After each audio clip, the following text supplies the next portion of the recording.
আজকে ঘুরলাম মিনি কক্সবাজার, সাথে খেলাম এখানকার লোকাল চটপটি। কিছুদিন আগে জানতে পারি আমাদের জেলা ফরিদপুরের সালথা উপজেলায় নাকি মিনি কক্সবাজার নামে একটা রিসর্ট চালু হয়েছে। তো আমি আমার মামাতো ভাই ভাগনা সেখানে যাব বলে ডিসাইড করি। তো যেই বলা সেই কাজ, হাতে সময় করে সবাই মিলে বেরিয়ে পড়লাম আমাদের গন্তব্যে। যতই যাচ্ছি ততই এক্সাইটমেন্ট বাড়ছে, কারণ শুনেছি এখানে নাকি অনেক ভিড় হয়। আর সত্যি সত্যি ভাই, ভ্যান গাড়ি থেকে নামতেই সম্মুখীন হলাম বিরাট এক জ্যামে। খুঁজে খুঁজে কোনো রকমে চলে আসি রেস্টুরেন্টের সামনে। এখানে এসেই দেখি তৈরি হচ্ছে নান, রুটি, চাপ, গ্রিল ইত্যাদি। তার একটু এগোতেই চলে আসলাম মিনি কক্সবাজার নামের এই রিসর্ট বা রেস্টুরেন্ট, যেটাই বলেন না কেন, সেটার সামনে।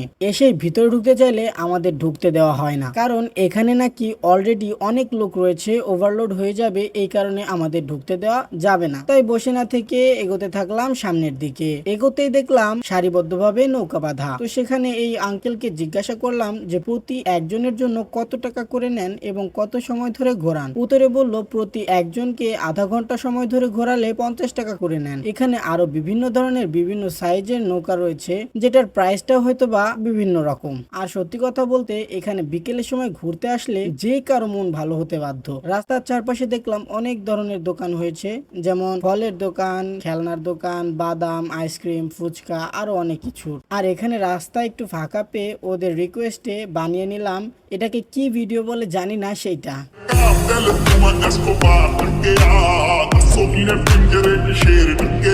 এরকম করতে করতে চলে আসলাম সেই রিসোর্টটার সামনে। এবার আসতেই ঢুকতে দিল, ঢুকেই ভাই আমার। এরপরে আমিও ঢুকে পড়লাম। যেহেতু আমি কোনো পোজ দিতে পারি না, তাই এমনি হেঁটে গেলাম। এটা কে রে ভাই? रोम रोम भाइयों।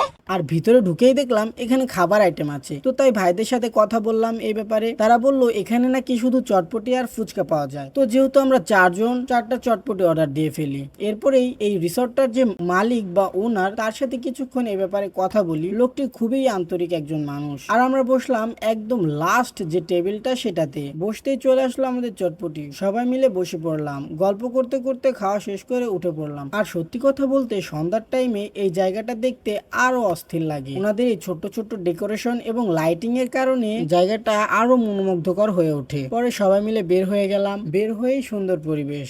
আর কিছুক্ষণের মধ্যেই রাত হয়ে গেল। একটু সামনের দিকে হাঁটিয়ে দেখি একটা আইসক্রিমের দোকান। সেখান থেকে 4 জনের 4টা আইসক্রিম নিয়ে নিলাম। আর ভাই, সেখানে এত পরিমাণে বাতাস ছিল, এক কথায় অস্থির। আর এটা ছিল রাত্রের ভিউ। আর এভাবেই কাটালাম ফরিদপুরের মিনি কক্সবাজারের আশেপাশে।